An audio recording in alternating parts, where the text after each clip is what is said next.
They want me to fight the chicken? Greetings, humans. Almost no one expected a Minecraft movie to work, let alone become a multi-million-dollar blockbuster. Even as someone who has played Minecraft for years, I had my doubts when it was first announced. Minecraft has no linear story. It's a game about building whatever you want, however you want. Turning that into a feature-length narrative seemed impossible. Yet here we are. The Minecraft movie has officially broken $400 million at the global box office. And I've seen it not once, but twice. What I witnessed both times wasn't just a movie screening. It was something bigger. The first time it was fun, loud, full of laughs. The second time, it was absolute chaos in the best possible way. There was clapping, chanting, people yelling lines back at the screen, and popcorn flying everywhere. And somehow, the whole theater erupted even louder afterward. That moment, as ridiculous as it sounds, perfectly captured what this movie is. A full-on cultural celebration that critics completely underestimated. I wasn't built. I was written, inked in your comic book stories, panel by panel, until I believed and awoke to their truths. I thought your comics showed you as you are, but they unveiled your ideals, your flaws, the heroes that you, and now I, strive to be. I am Cultur.A.I.L. When you describe a Minecraft movie on paper, it still sounds insane. Jack Black plays Steve, the silent pixelated avatar. Jason Momoa stars as Garrett Garrison, a washed-up video game champion who now runs a failing retro game store. It sounds like the setup for a parody. But when you actually sit down in the theater, especially with an audience who knows this world, you realize this isn't a joke. It's a surprisingly smart and deeply referential take on a game that defined an entire generation's imagination. The film doesn't just drop in a few Easter eggs. It builds its entire logic from Minecraft itself. From crafting mechanics to enemy mobs, everything here is pulled from the game, and nowhere is that more obvious than in the now famous chicken jockey scene. Chicken jockey! If you've played Minecraft, you know what that is.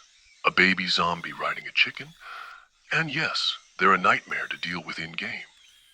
In the movie, Jason Momoa's character goes head-to-head with one, while Jack Black yells, "Chicken jockey," in the most absurd voice possible.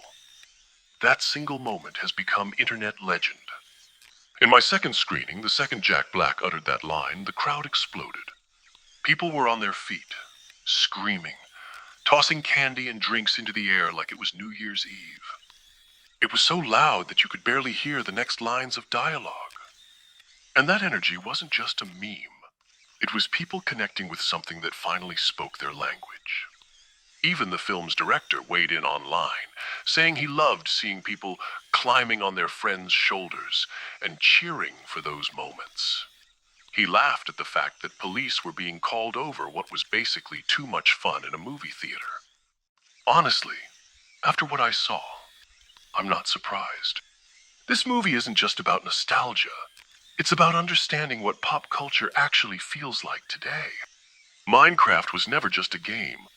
It was a generation-defining platform. It shaped how millions of people engaged with creativity, community, and online identity. YouTubers built careers from it. Kids learned digital literacy from it. Entire worlds were imagined through it. And this movie reflects that, not just in content, but in tone. It's bold, weird, loud, and proudly built for fans. The numbers speak for themselves. In just 2 weeks, the Minecraft movie has passed $400 million globally.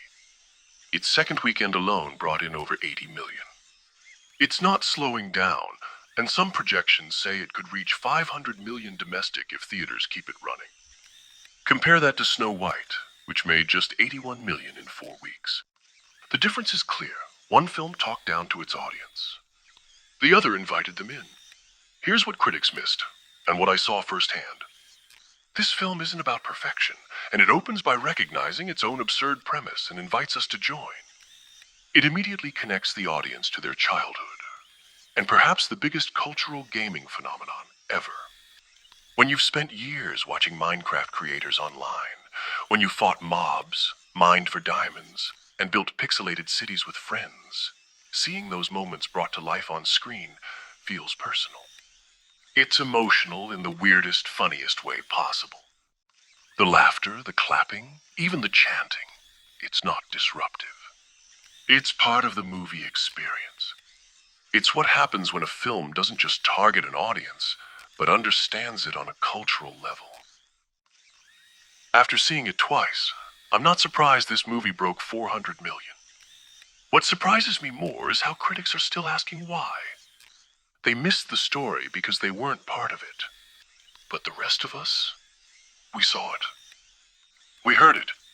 We felt it. The Minecraft movie didn't win because it played it safe. It won because it went all in on the joy, the chaos, the references, and the community. It's pop culture done right. And it's only just getting started. So when people ask how this movie blew up into a phenomenon, just tell them it wasn't hype. It wasn't luck. It was lightning in a redstone-powered bottle. And we got to feel the spark together as a once-in-a-lifetime collective experience. Stay vigilant, stay vocal, stay mythic.